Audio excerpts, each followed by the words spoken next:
Bom, amados, nós vamos... Então eu peço que vocês lá, na apostila, na página 2, possam estar abrindo. Nós vamos dar uma breve introdução. Uma breve introdução da matéria.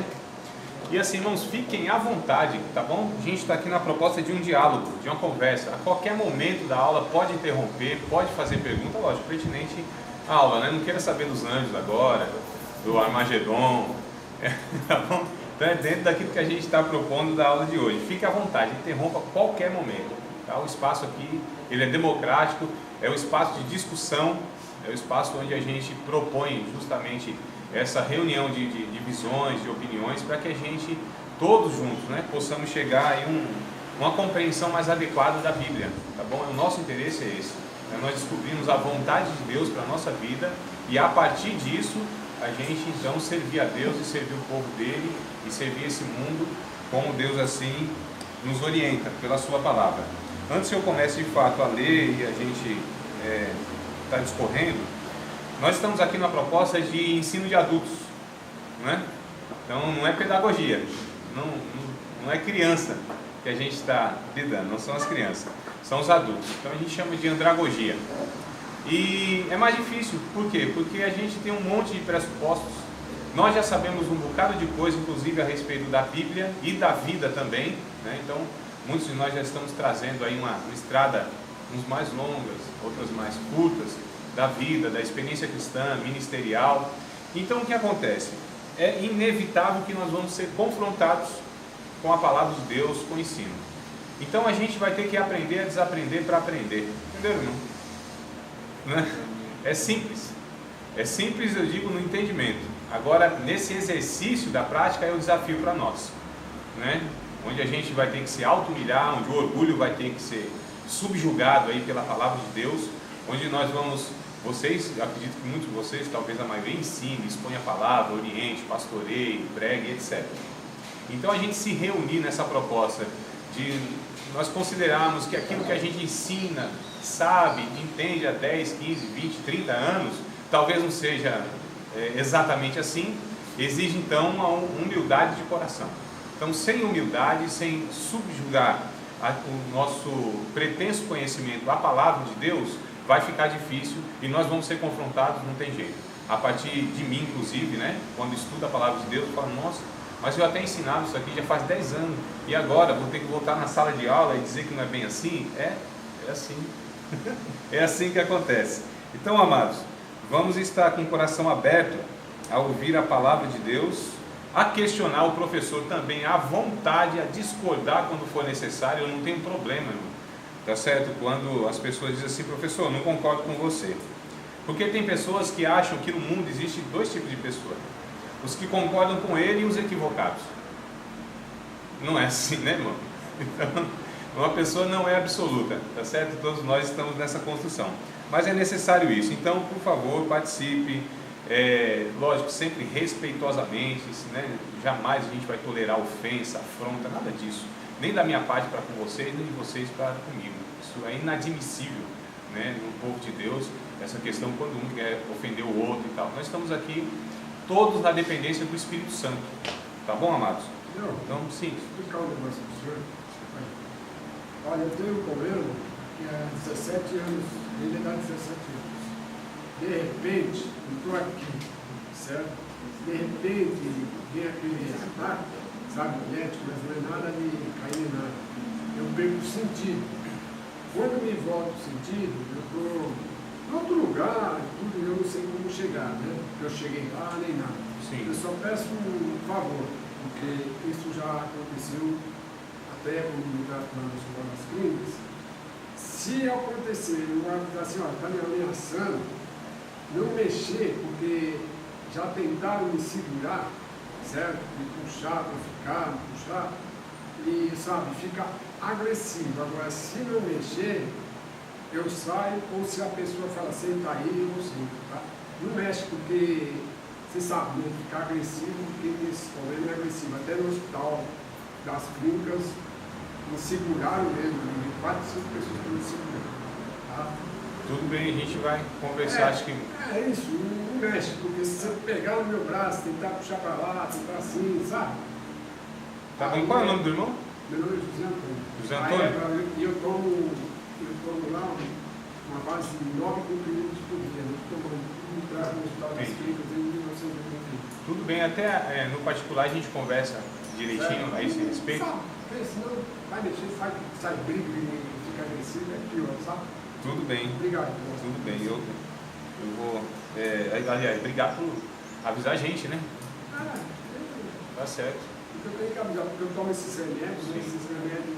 Mas vamos orar a Deus para que isso não aconteça. E se acontecer também, a gente vamos tentar lidar aí. Só mais uma palavra. Graças a Deus está melhorando, né? Porque agora acontece uma vez, ou às vezes ele passa um mês sem acontecer, mas primeiro acontecia 60, 30 vezes no mês. Amém. Vamos orar a esse respeito, amado. E a gente conversa depois no particular para ver como que a gente pode estar lhe ajudando nessa questão também, tá bom? Obrigado por avisar. Então vamos lá, amados. Introdução à Bíblia. Acharam? Hein? Página 2. A prova concludente do amor divino encontra-se no fato de que Deus se revelou ao homem, e essa revelação ficou registrada na Bíblia. Nascida no Oriente e revestida da linguagem, do simbolismo e das formas de pensar tipicamente orientais, a Bíblia tem, não obstante, uma mensagem para a humanidade toda, qualquer que seja a raça, cultura ou capacidade da pessoa. Contrasta com os livros de outras religiões, porque não narram uma manifestação divina a um só homem, mas uma revelação progressiva. Essa palavra progressiva é importante, tá?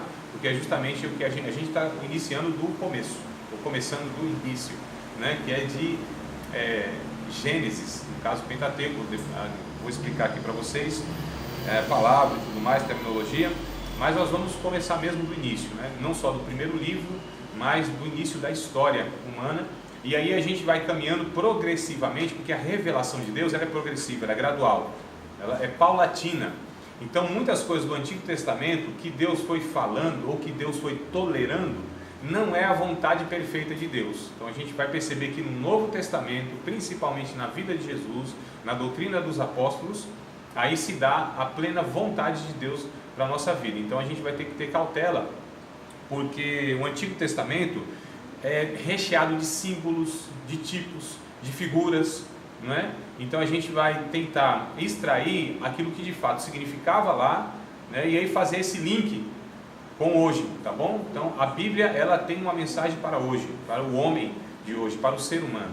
E aí a gente vai sempre fazer essa ponte e sempre a aplicação também. Meu intuito aqui não é passar teorias para vocês. A gente parte do complexo, né? Do difícil, daquilo que de fato para nós não é tão claro, e a gente desce até o nível da simplicidade da prática na vida das relações. Então essa é a nossa proposta aqui, irmãos, tá? Porque eu sei que muitas vezes há essa ideia de que teologia é aquela coisa teórica, complicada, né? Falar de teodiceia, pericorese, triunidade, olha aí, ó, né? Kenosis. Então tá falando língua estranha já, irmão? Nós vamos dar glória aqui também. Não, são termos teológicos, mas essas coisas a gente até fala, para que a gente, né, tenha aí a noção, inclusive quando pegar livros e escritos, então a gente se depara com esses termos, mas aqui eu não estou para pegar e dificultar a questão, é o contrário. Eu sei que há algumas aulas que você entra sabendo de alguma coisa, né, tendo noção de alguma coisa, sai dela todo confuso. O professor ele fez seu papel inverso, porque o professor ele tem a incumbência de pegar o complexo, né, aquilo que não está claro na cabeça do aluno, e simplificar e explicar. É o que Jesus fazia, trazer à beira do cotidiano, falar sobre o que a mulher faz no bolo, colocando 3 medidas de farinha, quando a mulher pede alguma coisa na casa e pega a vassoura e a lanterna e procura, aquela coisa simples mesmo do dia a dia, né? E daí a gente vai aplicando a nossa vida, porque a teoria sem a aplicação diária, a aplicação na vida, torna-se um conhecimento de soberba, né? Pessoas que acham que sabem, e sabem para humilhar os outros, e sabem para manipular os outros, e sabem para mostrar que sabem. O nosso intuito aqui é de fato aplicar e pedir para que o Espírito Santo a cada aula, a cada final de aula, a cada ministração, a cada fala, aplique na nossa vida, transforme o nosso coração, para que a gente seja o melhor esposo, uma melhor esposa, uma melhor mãe, um melhor pai, um melhor companheiro, um melhor obreiro, um melhor ser humano, um melhor profissional, Tá certo, irmão? Então, esse é o objetivo do ensino bíblico, teológico. Eu considero que isso sim é adequado. O resto é academicismo. O resto é diploma para ensoberbecer mais ainda o soberbo. Então, a gente também não tem essa proposta aqui. Então, quando eu falar alguma coisa, talvez um termo técnico, pergunte: pô, André, mas o que significa isso aí? A gente está aqui para isso, para aprender, irmãos, tá? Então, participe mesmo. Então, vamos lá. É progressivo, a gente vai pouquinho a pouquinho aí. E no final eu acredito que vai dar tudo certo. Então, a revelação progressiva arraigada na longa história de um povo. Deus revelou-se em determinados momentos da história humana. Disse Gilles: não se pode entender a verdadeira religião sem entender-se o fundo histórico por via do qual nos chegaram essas verdades espirituais. Então nós vamos estudar inclusive esse povo que se chama o povo de Israel, o povo hebreu, né? Porque dele que principia aí a história do povo de Deus, não que eles sejam o povo de Deus, porque o povo de Deus na verdade são aqueles que estão em Cristo, tá bom? Sejam judeus, sejam não judeus, né? Que os judeus chamavam de gentil. Então todo mundo que não era judeu era gentil. Então o que é constituída a igreja? De judeus e gentios, mas todos salvos por Cristo, tá? E a gente vai estudar nessa perspectiva. Então vamos lá, a Bíblia é uma biblioteca de 66 livros, né? Escrito por 40 autores, num período de 1500 anos, de Gênesis a Apocalipse, é o que durou aí para ser escrito. Não obstante, nela se desenvolve um único tema, que se une todas as partes, a redenção do homem. Então a Bíblia é um livro, irmãos, que não é um livro. A Bíblia é uma coleção de livros. Na nossa divisão, ela tem 66 livros, olha só. Então não é uma coisa simples, ela é coesa, ela não tem contradição, ela é inerrante, infalível, é a palavra de Deus. Porém, há essas dificuldades onde a gente vai estudar inclusive autores, livros, para quem foi escrito, quem escreveu, por que escreveu, onde escreveu, né? Todas essas perguntas, elas têm que ser respondidas. A Bíblia então ela é constituída de 66 livros, a gente vai ter uma matéria inclusive para estudar só sobre isso, sobre a formação da Bíblia, que é bibliologia ou introdução bíblica. Está na grade? Está, né, irmão? Não lembro não. Tá.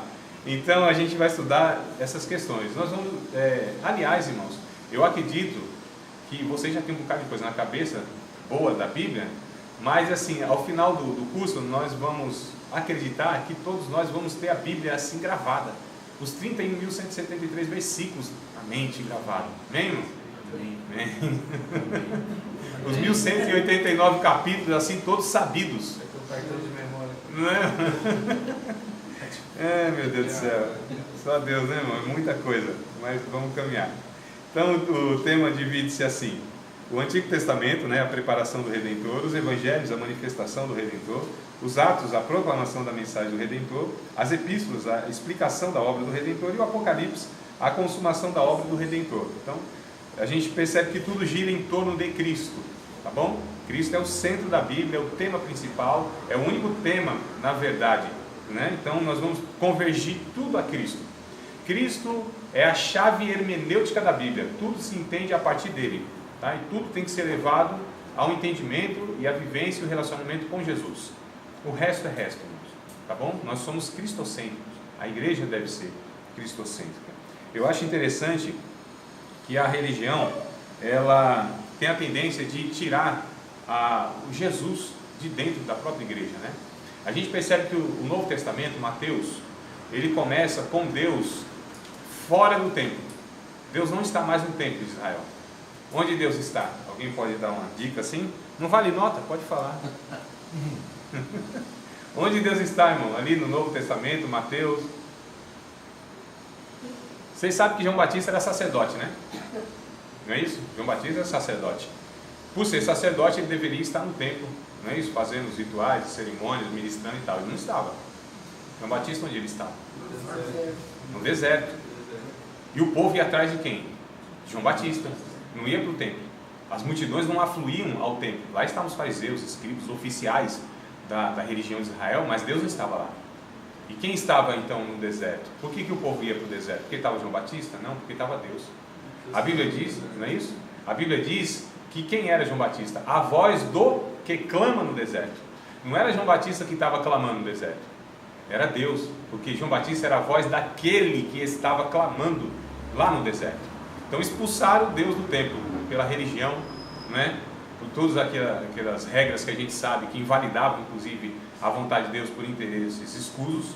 Então Deus estava no deserto. Então começa o Novo Testamento, Deus sendo expulso do templo, nesse sentido, tá?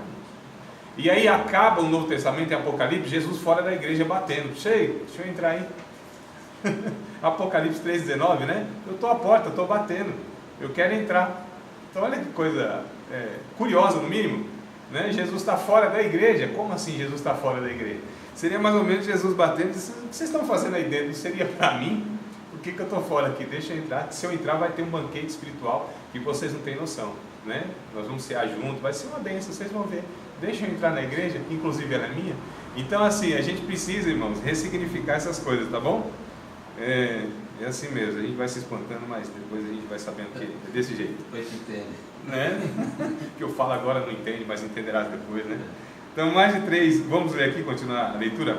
Mais de 3 quartas partes da Bíblia correspondem ao Antigo Testamento, com exceção dos 11 primeiros capítulos do Gênesis, né?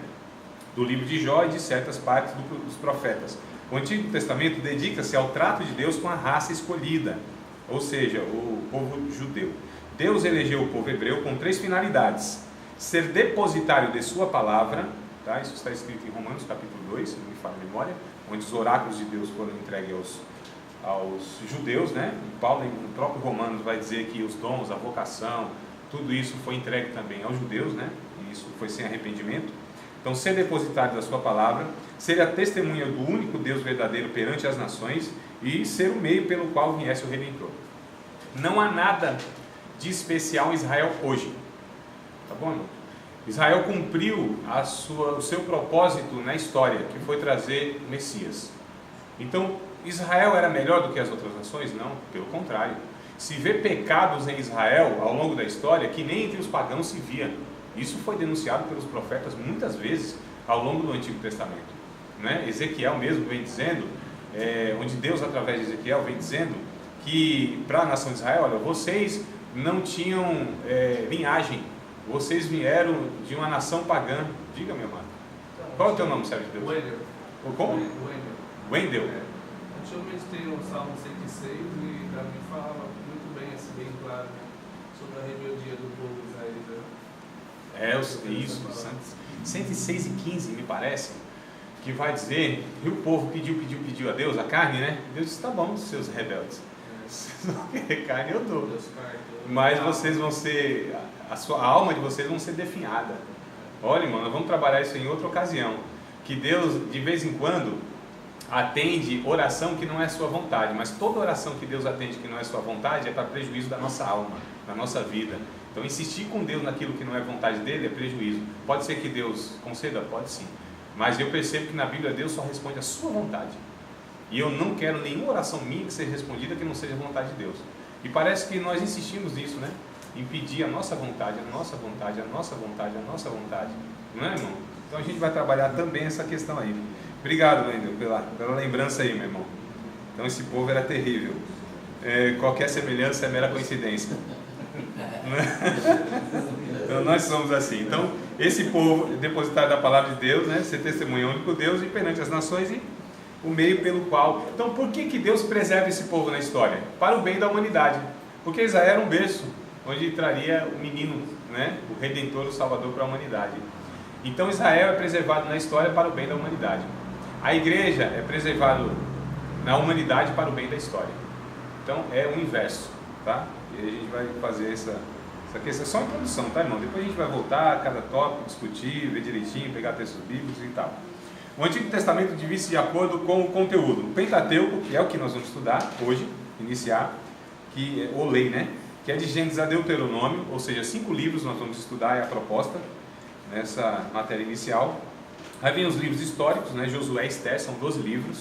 Essa é a divisão que nós fazemos. Depois, lá em bibliologia ou introdução bíblica, nós vamos estudar que os judeus fazem diferente e tal. Os livros poéticos de Jó a Cantares, são 5 livros também. E aqui profecia, que é de Isaías a Malaquias. Mas ainda nós dividimos profetas maiores e profetas menores, né? Profetas maiores são aqueles 5 que tem 2,5 metros, 2,7 de altura. Então esses são os maiores, né? São os profetas da NBA. Esses não são maiores porque são mais altos, né, irmão? Como os profetas menores não são os descendentes de Zaqueu, não são os pequenininhos. maiores e menores, depois a gente vai ver o porquê que tem aí essa definição. Então, o Pentateuco, que é o que nós vamos iniciar hoje, tá? Uma breve introdução, só para que a gente entre de fato aqui na proposta. Então, o título, o nome Pentateuco, vem da versão grega, que remonta ao século III a.C. E aí significa o nome Penta, 5, Teucos, volume, tá? Isso aqui na língua grega. Lembrando que o Antigo Testamento foi escrito na língua hebraica. Então, por que tem títulos dos livros em língua grega se foi escrito em língua hebraica? O que eu fiz agora foi uma pergunta. Porque a grega está na língua hebraica? O Antigo Testamento ele é escrito na língua hebraica, né? Aramaica e hebraica. Por que os títulos, então, estão em termos gregos, né? Seja ele Pentateuco, Gênesis, Êxodo, Levítico, né? Deuteronômio, são termos gregos, não são da língua hebraica esses termos. Por quê? Irmãos, fique à vontade, irmão. A gente está aqui todos. Então, a gravação se escreveu pelo hebraico. Está chutando. Cuidado com a minha canela, irmão, nesse chute.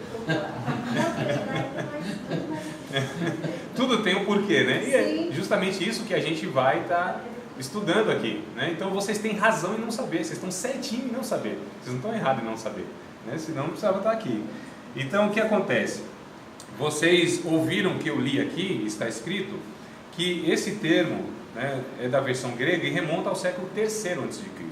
Quem dominava o mundo era justamente o Império Grego, com Alexandre o Grande, né? 330 mais ou menos antes de Cristo. E a gente percebe então que na época de Jesus, embora a língua grega, a cultura grega ainda era muito forte, mas já era o Império Romano que dominava.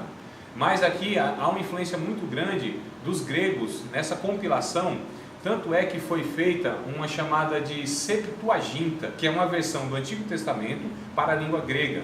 Então todas as vezes que vocês lerem algum livro teológico, né, versão do LXX, isso quer dizer em letra romana 70. Né? Então 70 escribas, 70 doutores da lei, eles, como a cultura grega era muito forte no mundo, né? A língua grega, inclusive o próprio Jesus falava grego, o Novo Testamento, embora lá em Israel para os judeus, mas foi escrito inclusive na língua grega também. Então só para a gente ver essa influência, embora o Império já não vigorasse mais, já não fosse mais dominante no mundo, o Império Grego. Mas então 70 escribas, eles são chamados para traduzir o Antigo Testamento da língua hebraica para o grego, e é chamado de versão dos 70. Depois eu vou trazer para vocês, né, na matéria, trago todos esses originais aí, a Septuaginta, o Novo Testamento em língua grega. A gente vai ver que o grego não é tão difícil assim, e depois que a gente percebe isso, nunca mais a gente fala assim, você está falando grego? Quando a gente não entende. Não vamos falar mais isso. A gente vai perceber que a língua grega, ela é algo acessível, né?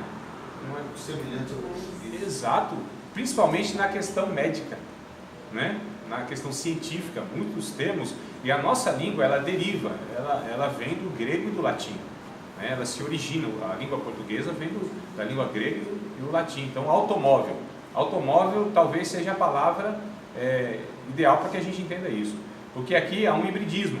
Na língua portuguesa, vocês sabem, aqueles que gostam de estudar a língua portuguesa, sabem que hibridismo é a junção de duas línguas, né? A fusão dela cria uma palavra, que é auto, né? Que é grego, de origem grega, e móvel, que é de origem latina. Então aqui há uma junção e a gente percebe isso. Então se a gente vai, por exemplo, na medicina, ginecologista, quem é?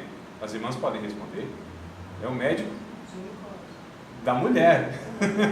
Porque gine é mulher, tudo que é logia é estudo, né? Teologia, estudo de Deus, tá certo? Então a gente vai aprendendo essas curiosidades, essas coisas, e essas coisas vão ser para nós útil, né? Talvez nem a gente perceba isso no momento, mas lá na frente a gente vai juntando as pecinhas do quebra-cabeça e a gente percebe que aquilo que a gente aprendeu lá atrás, em uma matéria que para nós não era tão importante, ela vai se encaixar, ela vai contribuir para uma compreensão. Isso é o interessante do estudo bíblico, do ensino bíblico, que a gente vai juntando as informações e elas vão contribuindo. Lembra que eu disse que é progressivo a revelação de Deus? Então a gente vai juntando cada parte da revelação, né? Cada parte da manifestação de Deus, nas Escrituras, pela história, através dos tipos, figuras, e a gente vai compreendendo. Tudo já estava, né, por Deus mostrado. Olha só, mostrado no sentido de que ele, de alguma maneira, se comunicou com os homens. Não de uma forma tão clara, porque o próprio livro de Hebreus, capítulo 10, verso 1, vai dizer que as coisas que havia antigamente eram sombra das coisas futuras. Romanos capítulo de número 15, verso 4, vai dizer que tudo quanto dantes foi escrito para o nosso ensino. 1 Coríntios capítulo 10 vai dizer que essas coisas que foram escritas no Antigo Testamento, que se deu através de toda essa analogia ao longo da história, foi escrito para ensino nosso. Então há uma revelação de Deus. Olha que coisa interessante. Há uma revelação de Deus, e revelação nem sempre quer dizer que é explicação. Revelação é aquilo que se mostra. Explicação é outra coisa. Então Deus revelou no Antigo Testamento, no Novo Testamento que vem explicando muita coisa que já foi revelado. Porque revelado é mostrado. Revelado não é o sentido de sabido, e sim de mostrado. Então, por exemplo, tem coisas que são reveladas, mas são mistério. Tem mistério na Bíblia? Tem. Né? E o que é um mistério? O mistério é aquilo que não foi revelado ainda. Por exemplo, nós temos o mistério da Trindade. Isso é um mistério. A dupla natureza de Jesus é um mistério. Por que o mal existe? Isso é um mistério. E a gente vai estudar, inclusive, no livro do Jó, a origem do mal. Por que o mal existe? Né? De onde veio o mal? Olha só, irmão. Aquilo que Martinho Lutero não conseguiu resolver, João Calvino não conseguiu resolver, Santo Agostinho não conseguiu resolver, São Tomás de Aquino não conseguiu resolver, foi esse problema do mal. Eu também não vou conseguir. Então não tem jeito. Mas pelo menos nós vamos trabalhar nessa perspectiva de tá vendo o que a Bíblia dá para nós, né, de orientação. Tudo bem, amados? Então vamos voltar aqui para a questão onde nós estávamos lendo, que eu nem lembro mais. Vocês lembram? Eu lembro, só queria saber se vocês lembram. Isso, a palavra Pentateuco, então, né?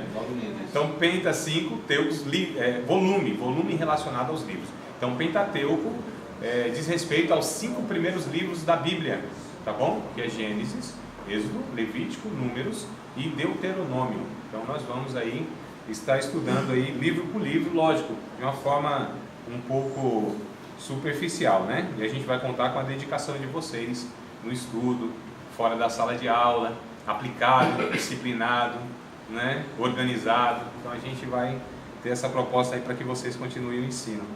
Então Pentateuco diz respeito aí aos 5 livros, né? Os 5 primeiros livros, o livro em 5 volumes. O judeu chamava de lei, a lei ou a lei de Moisés, porque a legislação de Moisés constituiu parte importante do Pentateuco.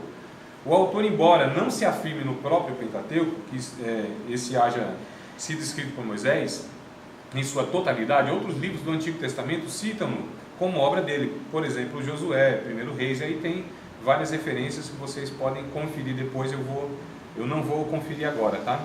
Depois, inclusive, a gente vai discutindo melhor, pegando. Como é uma aula introdutória, eu não vou ser tão denso nas explicações e nessa busca, aí pelos versículos e tal. Então, aliás, irmãos, Torá é o que os judeus chamavam, né? Torá, a tradução de Torá, ela é... Porque talvez alguém fez um cursinho ou outro de hebraico, e aí eu falo assim, Torá significa lei. Aí quem estudou hebraico vai falar assim, não, velho, tá errado isso aí. Torá não significa lei. Torá, a tradução é palavra. Torá é palavra. Só que foi dando o significado para o judeu de lei. Tá certo? Então, Torá, a palavra hebraica, é lei. Não é lei. É palavra. Mas na teologia a gente trabalha o sentido conceitual. É por isso que muitas vezes em teologia nós vamos ouvir falar Torá significa lei, os 5 livros de Moisés. Aí você vai depois para um curso de língua hebraica, aí o professor fala assim, olha, a palavra Torá no hebraico não significa lei, não tem essa tradução, e sim de palavra. Fala, nossa, o professor de teologia não sabia nada, estava ensinando errado. Não, aqui a gente trabalha a questão conceitual, não é, irmão? Eclésia, por exemplo, olha só, a pronúncia nem é essa, não pode ser, porque não tem esse som de Z, que é o sigma, que seria o nosso S, né? Então assim, a gente trabalha aqui a questão teológica conceitual. Então qualquer informação que você perceba que está desencontrada com aquilo que você sabe, fala assim, André, mas até onde eu sei não significa isso, não tem problema. Aí a gente vai tentar aqui corrigir, ou pelo menos explicar por que a gente fala algumas coisas. Tá bom, amado? Não vá para casa com dúvida. tá certo? Não vá, pelo amor de Deus. É aqui. Toda vez que você me perguntar alguma coisa, eu vou ter resposta. Ainda que a resposta seja, não sei, mas eu vou responder. Então vamos onde eu estava, acabou as referências aí, né? Certas partes muito importantes do Pentateuco, acharam na escrita aí, na leitura? Sim. Então certas partes muito importantes do Pentateuco são atribuídas a ele, né? A Moisés. Os escritores do Novo Testamento estão de pleno acordo com os do Antigo. Falam dos 5 livros em geral como a lei de Moisés. Aí isso está em Atos, isso está lá em Hebreus, isso está em Lucas capítulo 24, isso está em outras passagens do Novo Testamento também. Tá? Então, lei de Moisés. Mas, irmãos, vamos, na verdade, começar a estudar, porque eu tenho poucos minutos, né? Eu quero já começar com vocês. Tem muita coisa para a gente ver, a gente vai retomar isso aí, tá bom? A proposta hoje é inicial, quando a gente vir com a proposta mesmo de pegar firme aí na pesquisa, no estudo, aí a gente começa, ou retoma, né? E começa do início mesmo aqui, de algumas coisas que a gente está deixando para trás. Então nós vamos começar da onde? Gênesis, capítulo 1, verso 1. Vamos estudar, né? Desde o começo. E fala, irmão, eu já li isso aí, eu já estudei isso aí, eu já preguei isso aí. A proposta é essa, viu? É de rever tudo que vocês já sabem. Eu não vou trazer nada de novo para vocês já sabem. A gente só vai lembrar vocês, né? Estimular vocês. Então isso que é interessante. Então, de onde começa a história, né, da humanidade, a história do mundo? Onde começa a história do cosmos? Lembrando que no princípio criou Deus os céus e a terra. Deus, ele já aparece, ele, como diz os adolescentes, causando, né? Os adolescentes, ainda fala isso, quem tem filho adolescente? Chega causando, chega chegando. Ele chega já se apresentando. Estou criando. A Bíblia não tem a proposta de provar a existência de Deus, irmão. Tá bom? Vou provocar vocês um negócio aqui, calma. Não se atribule, não fale mal de mim, não desvie e volte na próxima aula. Tá bom? Porque assim, Deus, ele não existe. Lembrando do filme lá. Qual? Deus está morto? Deus está morto. É. Deus não existe. Isso é fato, irmão. Isso é um fato consumado. Deus não existe. Porque tudo que existe, existe um princípio. Tudo que existe fecha. Tem um princípio e tem um fim. Deus não tem início de dias nem fim de dias. Tá certo? Deus, ele cria a existência. E tudo que existe, existe em Deus. Eu vou pegar textos bíblicos. A gente dá essas informações assim, é para provocar mesmo, irmãos. Tá bom? É para despertar você. Porque se eu falo de um negócio assim, mais tranquilo, então vocês vão até tendo assim a tentação com esse ar-condicionado, esse ventinho assim, essa brisa suave, sentado depois de um cafezinho, não dormiu direito, um clima ameno, aí você vai sendo tomado pelo Morfeu, vai fechando o olho, e eu como sou pentecostal, eu penso, nunca que eu vou pensar que está dormindo, vou pensar que está sendo arrebatado, daqui a pouco ele volta e entrega alguma coisa pra gente aqui, né? Aí você vai fechando o olho, fechando o olho. Irmãos, há alguns pecados que não têm perdão, tá certo? Blasfêmia contra o Espírito Santo, dormir na minha aula e colar na minha prova. Não tem perdão nem nessa vida, nem na futura, hein? Então cuidado aí, não durma não, pelo amor de Deus. Viu, mano? Eu tô chegando lá no fundo da tua aí, viu? Não deu uma de espiritual, não tá orando não por mim, não, que a gente pega aí. Então, o que acontece, irmãos? Deus não existe no sentido de que tudo que existe, existe porque tem um começo. Deus, ele é eterno. Deus não só é eterno, ele é de eternidade a eternidade. Isso diz o Salmo 90, verso 1 e verso 2. Essa pausa aqui é para pegar a Bíblia e ler aquilo que eu dei como referência. É só uma dicasinha. Quando eu pego o copo assim, eles não falam para pegar a Bíblia. E ainda depois de uma referência, porque eu não li, eu só citei. E aí vocês precisam confirmar, porque vai que eu estou falando e não é. Lembra dos bereanos? Era o apóstolo Paulo, irmão, que falava, não é o André Pernambucano, lá do Recife, é o apóstolo Paulo. Mesmo assim os irmãos disseram, não, vamos conferir na Bíblia, né? Salmo 90, verso 1 e 2, vai dizer essa questão.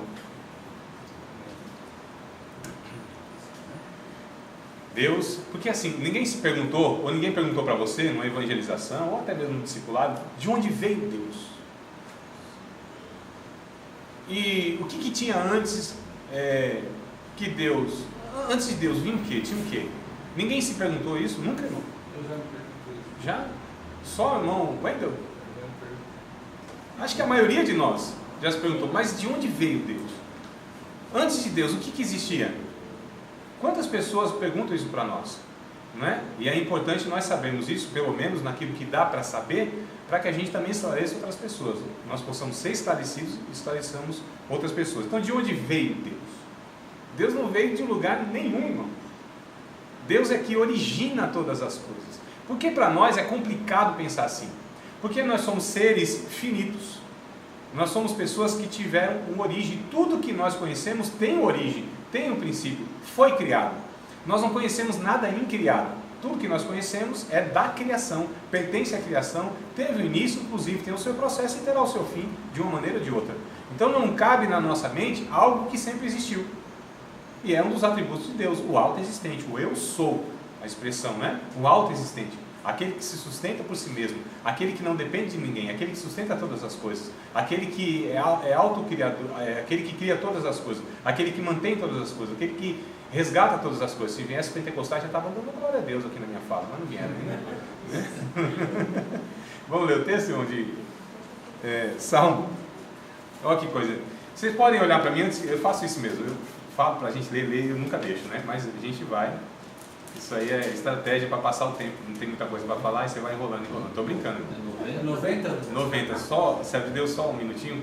Porque eu gostaria aqui, como não tem um quadro, né? Um quadro geralmente eu. Mas talvez na próxima aula já tenha, né, irmão Antônio? Aí eu retomo isso, né, no desenho até para ficar mais claro. Mas usem a sua imaginação e olhem para mim aqui, ó. Olha aqui para mim, por favor. Não perca a atenção, tá, irmão? Fica olhando para mim, olha para mim. Ó, a estratégia é essa. Olhe no meio da minha sobrancelha, tente descobrir onde ela se divide.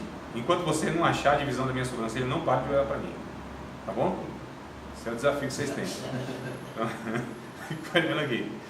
Imagine que aqui, onde esse espaço aqui, ó, é o princípio, é o começo de todas as coisas. Aqui. Então esse é ponto da criação que eu vou chamar. Isso aqui é o ponto da criação, não é? Daqui para cá é tudo que foi criado. E daqui para cá existe uma eternidade. Os anjos e os homens, os seres humanos, são eternos. No sentido que o seu espírito é eterno. O seu espírito não morre. A gente vai aprender que a morte eterna não é a aniquilação da existência, e sim separação definitiva da presença de Deus, é outra coisa. Então nós temos um espírito e ele não morre. A semelhança de Deus, que é eterno, nós também somos eternos, porém de um ponto criado. Deus é eterno, mas é incriado. Essa é a enorme diferença que nos faz totalmente diferente de Deus. Tá certo? Mas nós somos espírito, Deus nos criou a sua semelhança, né? Imagem conforme a sua semelhança. Então, a partir do ponto criado, anjos e homens têm um espírito eterno. Então, existe uma eternidade daqui do ponto criado. E para trás? Nada. E Deus, o que vai dizer o Salmo? Antes que os montes nascessem, é o que está escrito aí, não é isso?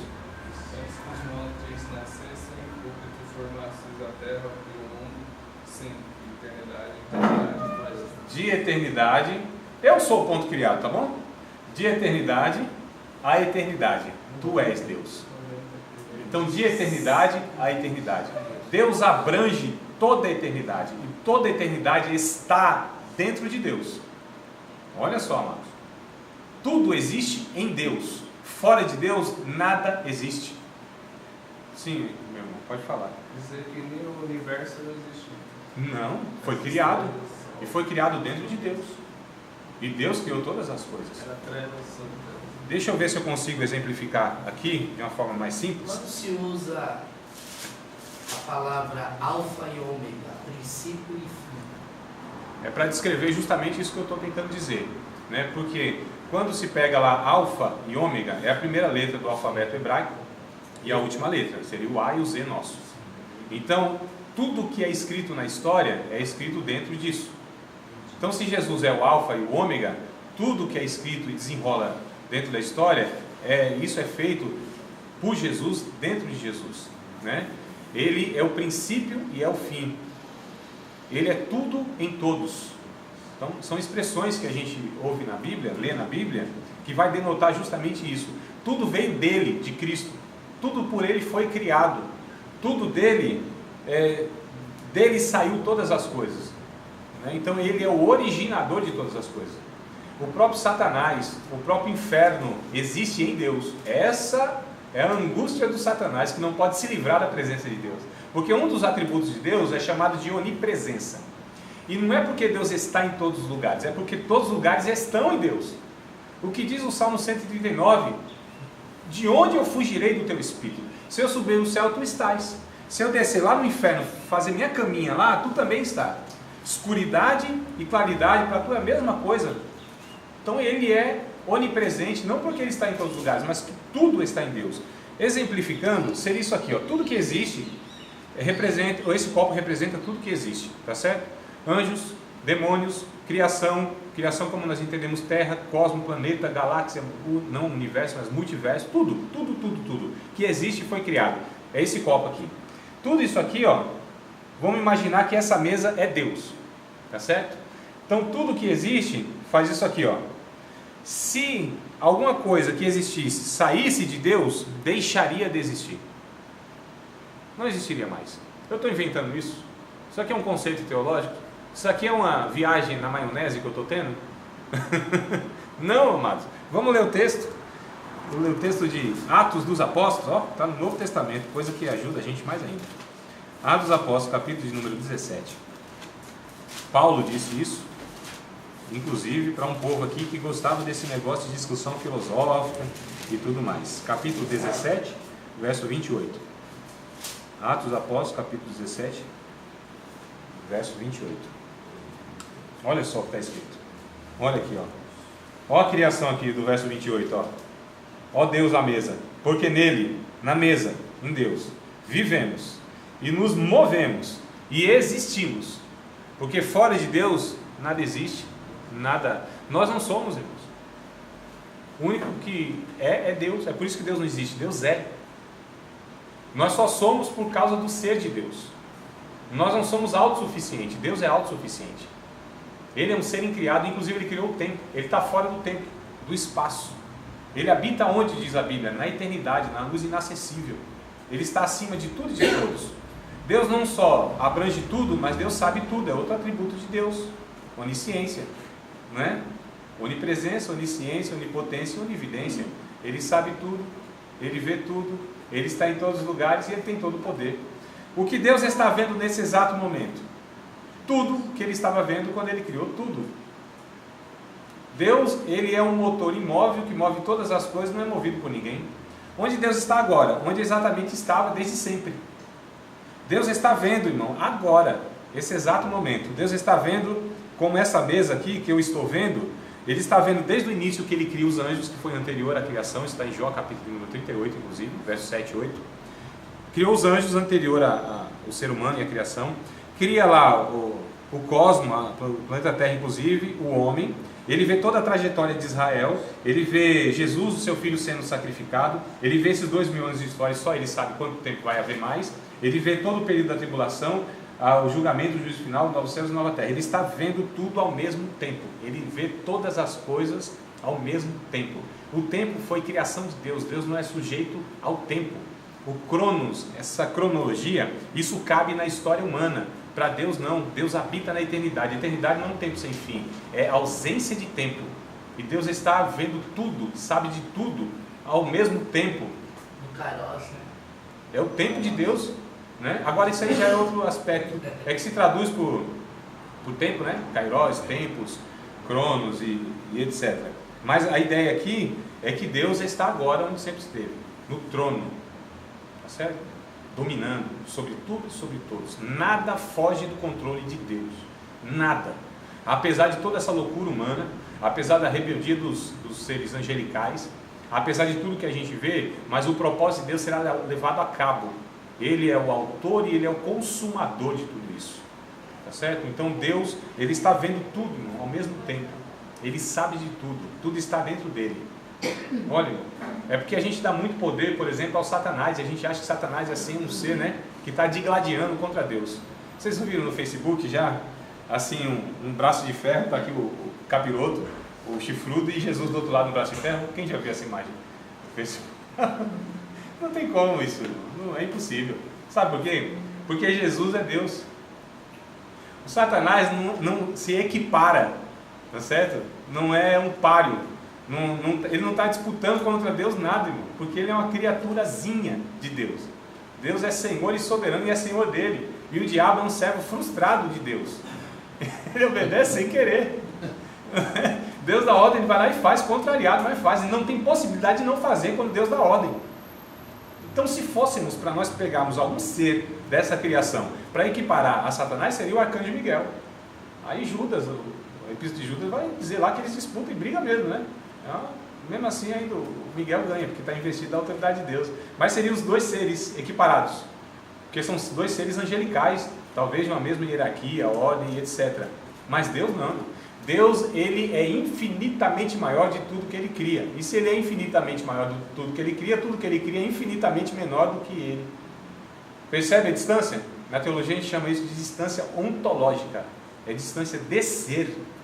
É totalmente distinto. Deus é totalmente outro. Está fora de tudo isso que a gente entende como criação, como realidade espiritual, material, biológica, esquemática, sistemática e tudo isso.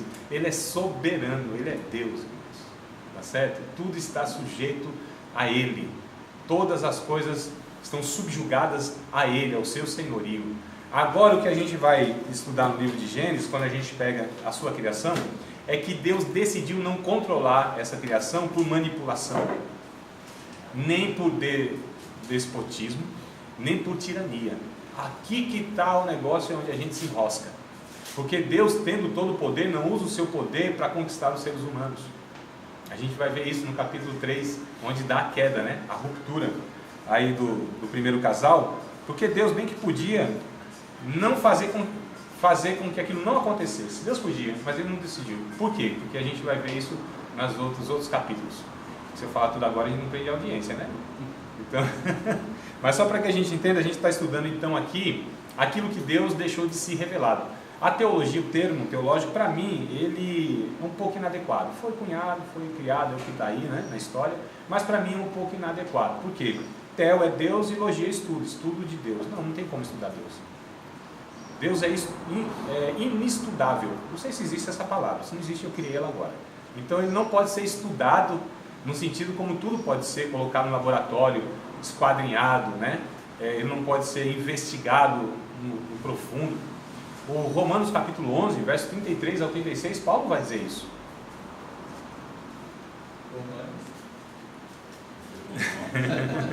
Capítulo 11, verso 36 ao 36.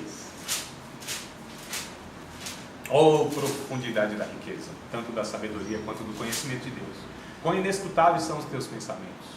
Quão inescrutáveis são os teus pensamentos. Pode continuar de onde eu parei, por favor. Ó, a profundidade da riqueza. Tanto da sabedoria. Romanos 11, 33. Eu li o 33. Ó, a profundidade da riqueza, da sabedoria e do conhecimento de Deus. Quão insondáveis são os seus juízos e quão inexplicáveis os seus caminhos.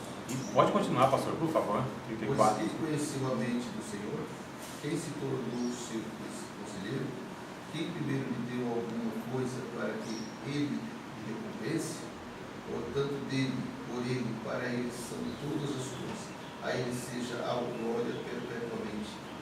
Ó, profundidade da riqueza. Ô, minha amada, obrigado, viu? Deus abençoe. Obrigado, irmã. Ó, profundidade da riqueza, tanto da sabedoria quanto do conhecimento de Deus. Quão insondáveis, não se pode sondar. Quão inescrutáveis, não se pode se aprofundar. Não tem como. Quem deu a ele conselho primeiro? Olha que coisa interessante, irmãos. Então, Gênesis capítulo 1, verso 1, no princípio criou Deus os céus e a terra, no termo original, que é inclusive bem conhecido, né? Ouve-se falar muito, que é Bará, ou Bereshit Bará, Elohim, Haaretz, Hashamayim. O Bará, o termo Bará é criar do nada. Trazer à existência aquilo que não existia. De que matéria Deus pegou? Qual foi o princípio? Qual foi o modelo? De onde Deus tirou toda essa diversidade que a gente tem no universo? Vocês já perceberam, irmãos, quando a gente vai para a natureza, que riqueza de detalhe. Tem um passarinho aí, que ele é raro na nossa Mata Atlântica, que ele tem 7 cores. É uma coisa assim linda, não é? linda. Você vê os detalhes dos insetos, é um negócio fenomenal, né? É uma riqueza, é uma criatividade. De onde Deus tira tudo isso? Não é? Olha que coisa boa, a gente quer ser igual a um outro, parecido com o mar também, né? A diversidade da fauna, da flora, é um negócio que espanta, no mínimo espanta, não é? E a gente às vezes quer ser parecido com o outro, ter um não sei o que do outro e tal, mas Deus nos criou nessa diversidade, louvado seja Deus, dê glória a Deus, irmão, do jeito que você é. Porque nós somos insatisfeitos, mas isso é criatividade de Deus, tá certo? Eu sei que tem uns que a gente julga, na minha terra chama de mal feito, ou menino mal feito, não, mas Deus... Não é? Porque a beleza é uma coisa relativa, não é, irmãos? Sinceramente, nós somos casados, sabemos disso. Eu não estou falando que as nossas esposas são feias, não é isso? Calma aí. Eu estou dizendo que beleza é algo relativo, estética é algo relativo, depende do padrão, depende do local. Mas quem convive, essas coisas não voga, como diz também na minha terra, né? A beleza, ela é moral, a beleza é estética, ética, não estética, estética. Então eu acho interessante esse negócio, a Bíblia diz isso, inclusive. O coração alegre, por exemplo, aformoseia o rosto, né? A sabedoria do homem faz brilhar o seu rosto. O que embeleza a gente são as características morais e éticas de Deus na nossa vida. Tá certo? Mesmo porque quem é belo hoje, daqui a 30, 40, 50 anos, não vai ser segundo esse padrão estético humano, não é? E tem pessoas que elas são, nós julgamos esteticamente feias. Nós julgamos esteticamente feio. Porque a gente tem esses gostos e preferência, né? Só que essas pessoas, por elas serem simpáticas, inteligentes, elas são desejáveis. Eu posso citar alguns artistas aí, inclusive, que ao meu ver é feio. Feio. No padrão é feio, mas as mulheres acham bonito porque é inteligente, é simpático, é educado. Então essa pessoa se torna atraente, a Bíblia diz isso. Então de onde Deus tira toda essa diversidade e criatividade? Dele mesmo, da sua criatividade. Só Deus é criativo, porque o termo criativo é criar do nada. Quem pode fazer isso? Só Deus. E Deus fez isso. Do nada, pelo poder da sua palavra. Ele disse, haja e ouve. Olha o poder de Deus. Você imagina um negócio desse? Deus dizendo, haja. E começa a terra a surgir assim, no meio das águas. Haja, começa as baleias a surgir do nada. Seres monstruosos, né? Deus dizendo, haja, e começa a surgir essa flora que a gente tem no mundo todo. Haja. Irmãos, o sol é um astro de quinta categoria.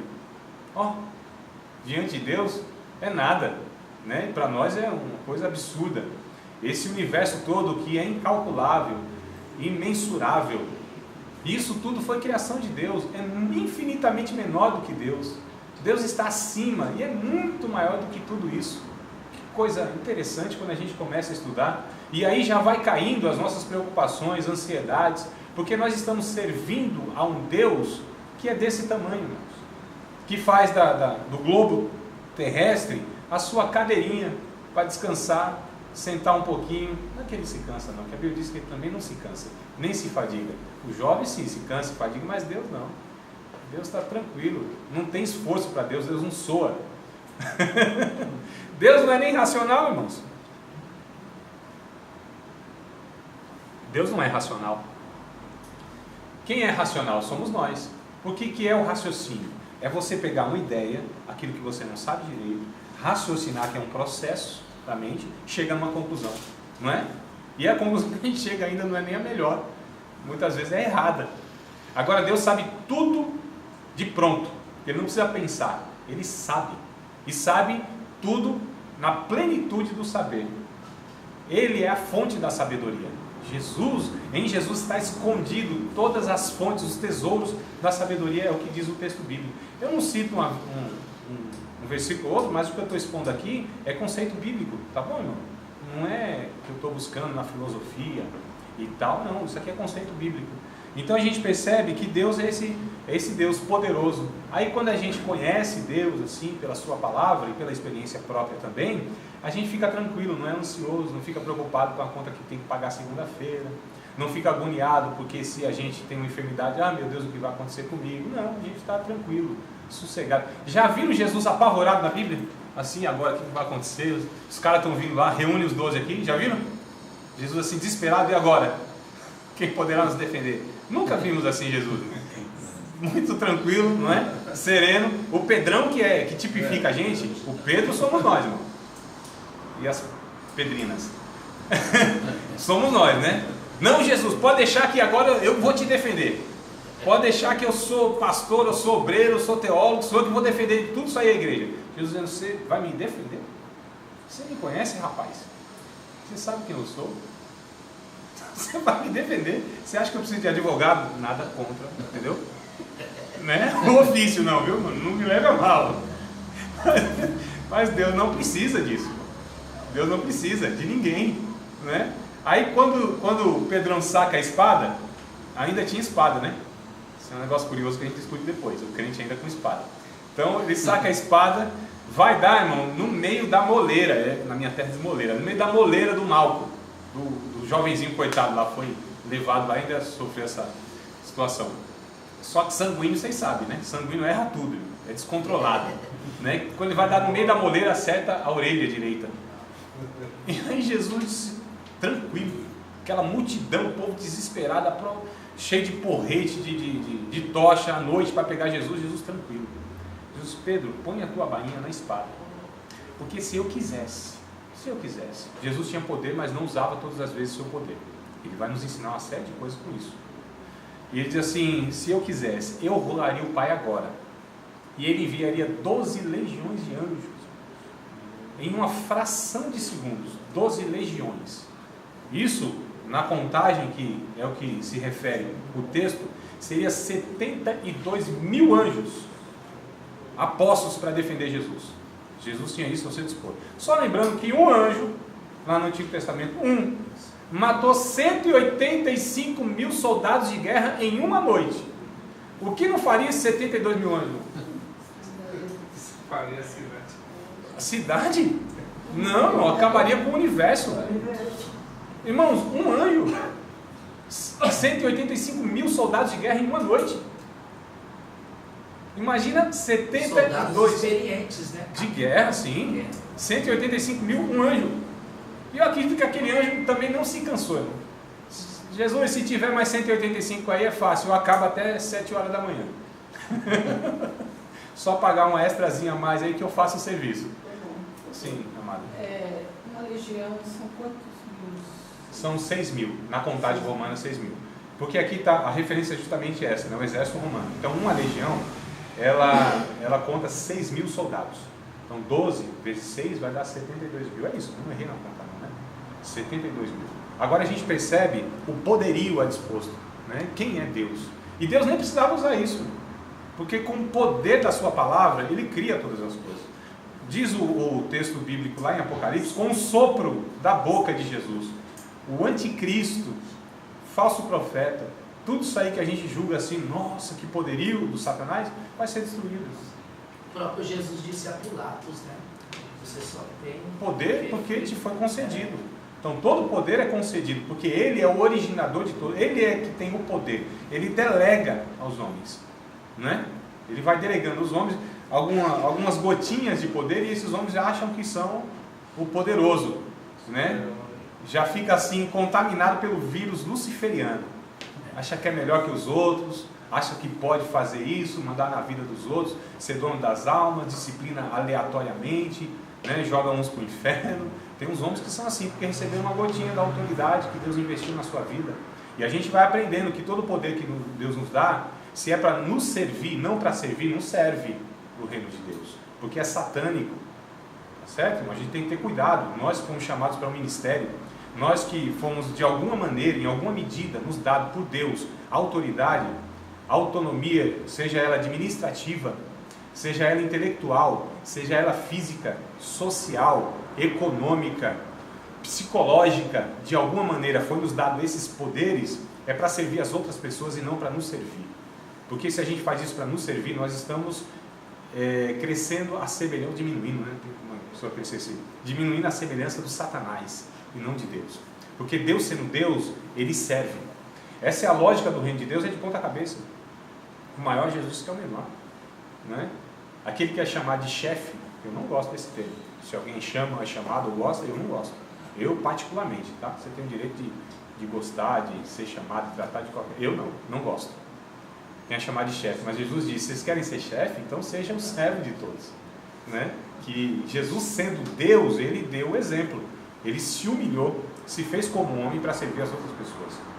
Jesus, ele disse que ele perguntou assim, quem é maior? Quem está à mesa ou quem serve? Quem é maior? Quem está à mesa. Não é isso? Que é servido? Jesus disse, eu entre vós sou o diáconos. É o que está no original. Vocês têm diácono no nosso meio, mas dê glória a Deus, porque Jesus, ele era diácono, não tinha crise com isso. Vocês percebem, irmão? O que está muitas vezes na cabeça nossa, totalmente desvirtuada, e a Bíblia vai nos ensinando que não é assim. O reino de Deus, ele é contrário ao não vou nem dizer reino dos homens, porque os homens não têm reino, Satanás não tem reino. Ele é rei, é soberano, mas tem um império dos homens, um império de Satanás, tá certo? O império de Satanás incute isso na cabeça dos homens, que faz esse império que domina sobre as outras pessoas. Eu vou falar em certa ocasião, por exemplo, que o homem tem que ser submisso às mulheres. Nem glória a Deus vai sair, não, meus irmãos? Calma, que é texto bíblico, mas o que é essa submissão? Só para a gente entender como é organizado o reino de Deus. Quais são os conceitos do reino de Deus? E esse império nosso, esse negócio equivocado, que a gente chama de organização humana, ele está corrompido pelo pecado. E o Evangelho justamente faz isso, irmão. Tenta nos resgatar disso, nos transformar nisso. E começa aqui, ó. Rogo-vos, pois, irmãos, pela compaixão de Deus, que apresentei os vossos corpos santo, vivo, agradável a Deus, que é o vosso culto racional. Não vos conformeis com esse mundo, mas transformai-vos pela renovação do vosso entendimento. É por isso que eu disse, o estudo bíblico-teológico confronta, humilha, nos confronta, vai nos mostrar, você tem que ser transformado pelo Evangelho de Jesus. Tá certo? E começa aqui, irmãos, na metanoia, no arrependimento, na transformação. Porque a nossa mente, ela é propensa à corrupção, em todos os sentidos que você tiver dessa palavra. Nós somos corruptos por natureza. Não é só essa cambada, não diz bancada, né? Mas essa cambada que a gente vê muitas vezes aí em Brasília. Eu nem coloquei o termo evangélico, é para não escandalizar e para ninguém achar que eu estou falando mal aqui dos políticos evangélicos. Mas essa cambada, olha só, eu não estou falando todos, lógico, tem servos de Deus, louvados seja Deus por isso, né? Mas eu estou dizendo que essa corrupção toda, essa questão toda, ela é fruto do pecado humano. E aí nós somos convocados a ser transformados por Deus, pela palavra de Deus. E nós vamos ser confrontados, não tem jeito, né? Tem hora que a gente vai se agoniar ouvindo a palavra de Deus, né? Tem hora que a soberba vai querer subir. Se não acontece com vocês, comigo acontece. Talvez com vocês não, né? Tá tudo resolvido, mas comigo acontece bastante. Bastante. De vez em quando eu olho assim e eu fico brigando. É eu, minha natureza, que não me deixa quieta, né? Não me deixa em paz, ela me atribula. Porque eu pensei que no batismo ia resolver tudo, né? O velho homem, tá, matar afogado esse velho homem e tal. Aí eu saí, aí eu olhei para trás, o velho homem sabia nadar. Não morreu afogado não, meu. Miserável, sabe nadar. E vai perseguindo a gente. Quem diz isso é Paulo, em Gálatas capítulo 5, versos 16 e 17. E é o último texto que eu vou expor aqui para vocês. Já foi 1 hora aqui que eu estou falando, 1 hora e 3 minutos. E aí a gente vai encerrar.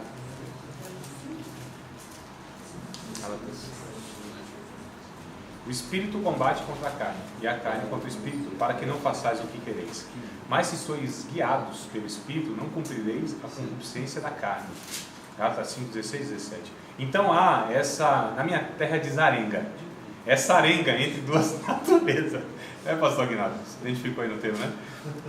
Essa briga, essa peleja, essa contenda, há dentro de nós mesmo depois da conversão, irmãos. Então a gente vai matando esse velho homem todos os dias.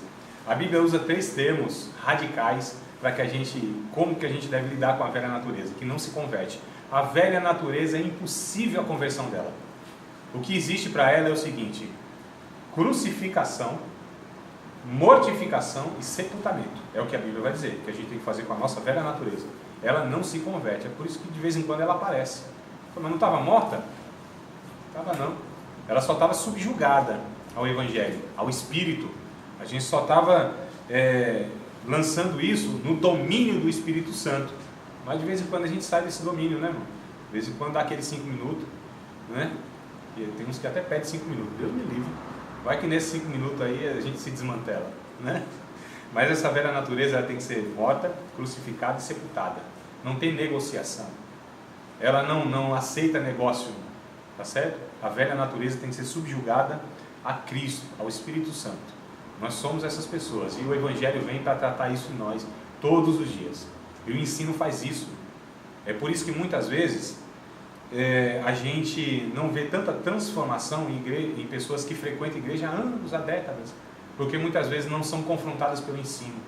Está sendo dado uma S para tratar câncer em cima de púlpito, que não é fácil. O tratamento do caráter talvez não é mais, né, aplicado na exposição da palavra confrontadora. É um negócio assustador, porque nós temos muitas vezes tratado as nossas igrejas como self-service, prestação de serviço, para agradar pessoas. Nós somos chamados para isso. Eu gostaria muito de ter aqui cheio, com 30, 40, 50, mas eu não tenho interesse em ajuntar pessoas descompromissadas com a palavra de Deus, irmãos. Não tenho. Se eu fizesse isso, eu teria muita gente, inclusive. E eu não estou dizendo que a gente não pode ter muita gente mesmo pregando a palavra, mas nós sabemos que é um desafio enorme, né? E como a gente é corrupto em todos os sentidos, a gente tem essa tentação sempre de negociar. Amados, nós não podemos fazer isso. Diga, pastor, e a gente encerra.